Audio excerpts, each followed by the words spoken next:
Ça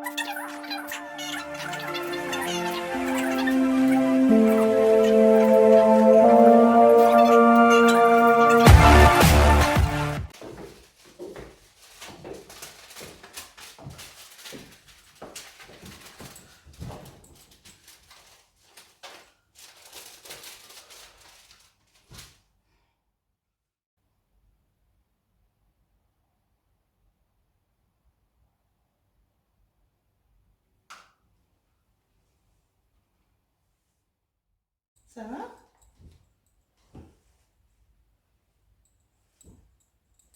Ah, je viens à peine d'arriver. En fait, j'étais... Oui, oui, oui. Ça va, ça se passe bien? Oui. Ah, ah. Dis-moi, tu m'as envoyé un message tout à l'heure. Oui, oui, bien sûr. Mais au fait, tu disais que... tu disais que tes énormes creux vont me manquer. Ah, ah.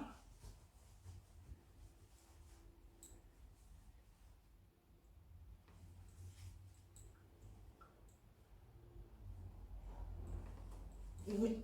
Lesquels? Hein? Mais, mais pourquoi énorme? Non, c'est pas ça. C'est juste que j'ai jamais dit qu'ils étaient énormes. Ah, mes choux, soyons sérieux. Ça fait 12 ans aujourd'hui, donc en 12 années, quand même, je ne veux pas, je ne veux pas dire qu'il est faussette, que moi je voyais faussette quand tu n'avais pas encore toute cette masse-là. Je ne veux pas dire que tu as des énormes creux au niveau de tes poignées d'amour, tu vois un peu ce que je veux dire. Non, j'ai toujours dit tes fossettes mignons, tes mignons petites fossettes, mais énorme creux, c'est un langage que moi j'ai jamais utilisé. Et ça me ressemble tellement pas que je ne vois pas où est-ce que tu allais trouver tout ça, quoi. Non, non, non, je ne fais pas un problème, je veux juste comprendre d'où est-ce que tu trouves ces mots-là, où est-ce que tu as trouvé ça, en fait. Pourquoi tu en parles, pourquoi tu dis énorme creux, quelque chose que je n'aurais pas dit, quoi. Ah.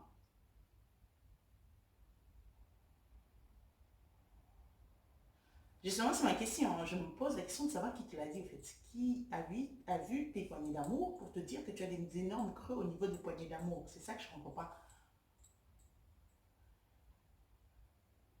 Non, non, non, je ne suis pas en train de faire un problème. Je veux juste comprendre. C'est déjà pas dans ton langage, ni dans le mien. Alors, donc, il y a une troisième personne qui a vu. Ah, tu dois faire ton check-in. D'accord. Ok, bon voyage alors. Bisous.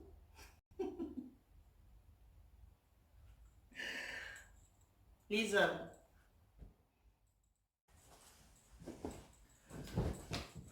Bonjour tout le monde, j'espère que vous allez bien chez vous.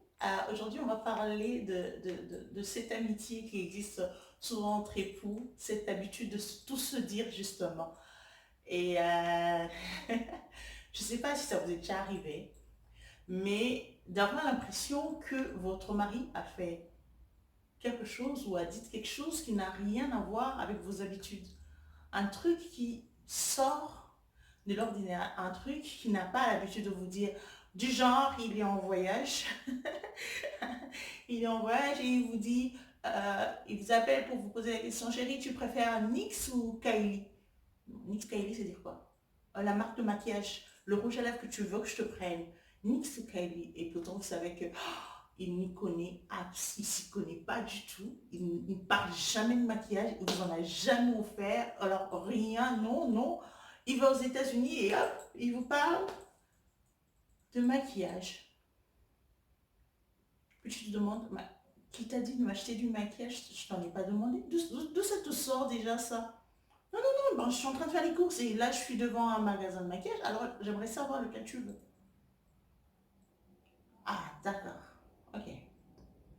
Non, je...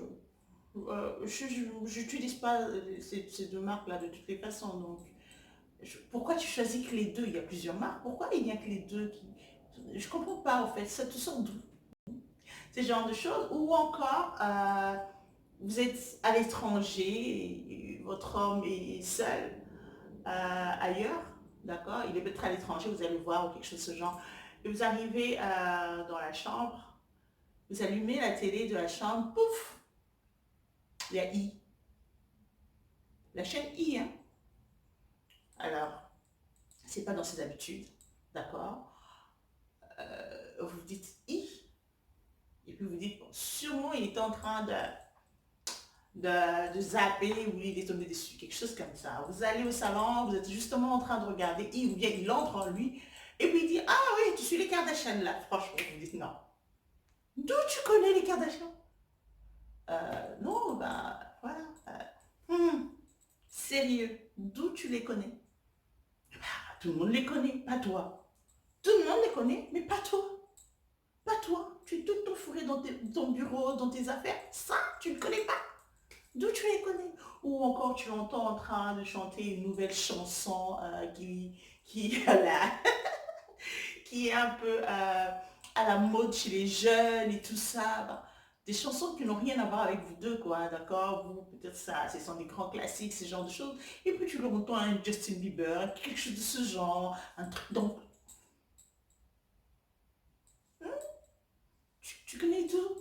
Et tout de suite, ce sont soit les potes, soit les petits frères, soit c'est toujours quelqu'un, il y a toujours un bouc émissaire. Ah bah oui, non, non, non, non, c'est elle qui a mis ça dans mon téléphone. En fait, c'est elle qui me l'a envoyé. C'était... Ou bien il t'envoie sur WhatsApp un truc, et puis tu te dis, où est-ce que tu as trouvé ça?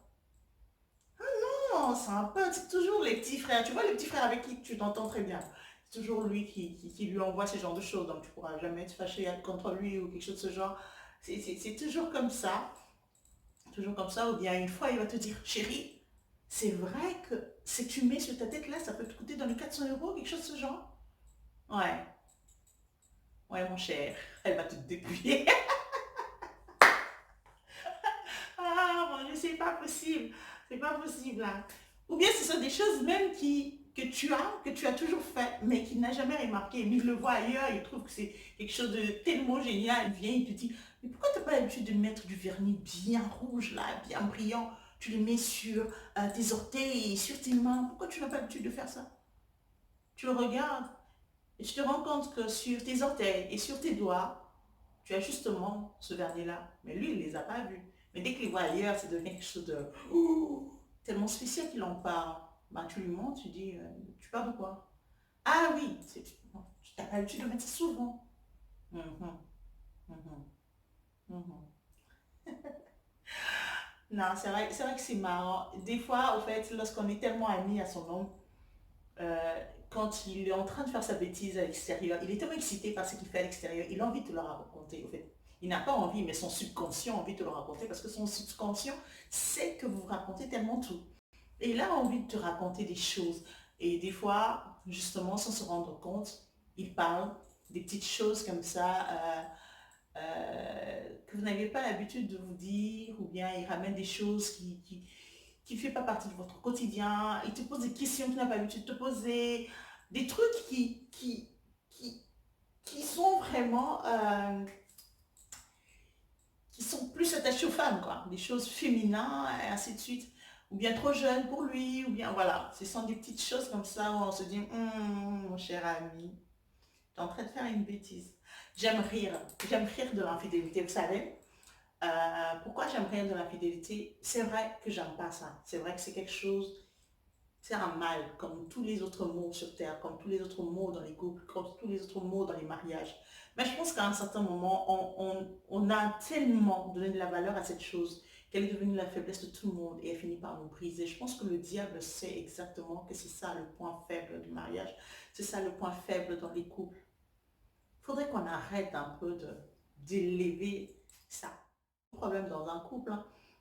Il n'y a pas que l'infidélité, il y a le manque de respect, il y a la violence, il y a, euh, je c'est vraiment l'incompréhension, le manque de compliments, de soutien. Il y a beaucoup de problèmes, il y en a beaucoup. Et l'infidélité fait partie des problèmes qu'on rencontre dans le couple, comme tout autre problème. Alors si à un certain moment, on a arrêté un peu de penser que c'est quelque chose d'énorme, d'accord? Parce que à force de le lever comme ça, on finit par flatter les égos des hommes qui sont infidèles. Ils ont l'impression que ce mal-là est tellement glorifié qu'il faut nécessairement qu'il passe par là pour se sentir homme, ainsi de suite. Si on arrivait enfin à banaliser la chose, genre, chérie, arrête ta bêtise. Elle ne te fera aucun bien. C'est une bêtise comme toutes les autres bêtises. C'est une bêtise comme toutes les autres bêtises. Et il y a des bêtises d'ailleurs plus énormes que celle-là. Plus énormes et plus graves que celle-là. Comme tout problème qui arrive dans la vie, il n'y a rien qui vous arrive qui soit au-dessus de votre force. Ne laissez pas la fidélité vous briser. Ne laissez pas la fidélité vous ôter toute forme d'existence, toute joie de vivre, toute confiance aux gens. Non, non, non, non. Ce n'est qu'un mot comme tous les autres. Un mal comme tous les autres mots. Alors vous n'avez qu'à faire comme vous faites avec toutes les autres difficultés de votre vie. Réfléchissez-y, cherchez des décisions, cherchez des stratégies, et ben, c'est tout. Mais ne vous tuez pas à cause de ça, n'en faites pas comme si c'était la fin du monde, non. Non. C'est même pas un cancer, donc non. D'accord? Portez-vous bien, ciao ciao.